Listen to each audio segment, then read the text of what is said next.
PS would say God won't rid sin until he's even, but I say God rids sin without getting even, as there's no cause. God sacrificing Jesus doesn't mean he's getting even.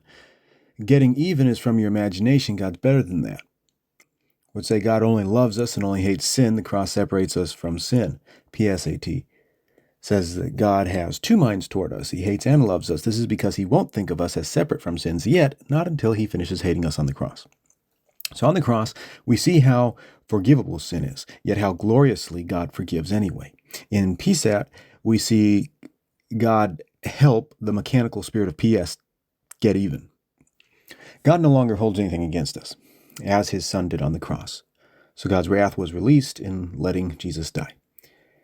And Jesus said, "Not my will." He wasn't lying. He was united with God in this endeavor. God's wrath was released by letting Jesus die. PSAT, his death absorbs wrath.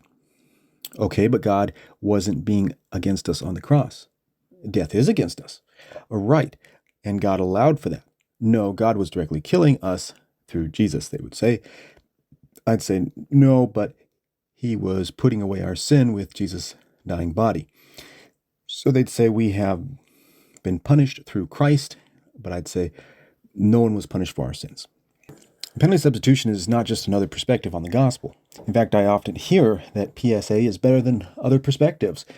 PSAT artificially makes itself more necessary than other perspectives. That distinction, that distinctive necessity is a problem. As a metaphor, it's like any other metaphor. Mixing metaphor with reality, in this case, is a problem. There are many perspectives. PS adds something, meaning it can take something out of a metaphor, inject it into the doctrine. How often does our flesh inject itself into spirituality? The sacrifice gets rid of sin. APS is not required for sacrifice. To say so is adding to the Bible.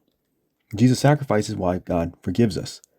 The PS is not why God forgave us. A PS is neither a biblical substitution nor a biblical penalty. At most, we see a penalty plus a substitution in Bible verses, but we never see the two multiplied together. We don't see a penalty multiplied by substitution. This multiplication makes it different from the other atonement views. It's true that you can see things from one perspective that you can't from another, but PS is so huge, it would have to be seen from other places. They themselves make a big deal about its hugeness. They have to because it's only in their imagination. But if it be little, why spend so much on it? All the exceptions. They think Jesus pretends to be us, substitution, and God beats us there, penalty. You see, PS doesn't just say that God activates his forgiveness by killing Jesus. That's strange, but okay, enough way to say it. We know our debts are settled at the cross and the wrath is turned away, but that's not PSAT. PSAT only agrees with those things. PSAT is really about a penalty substitution.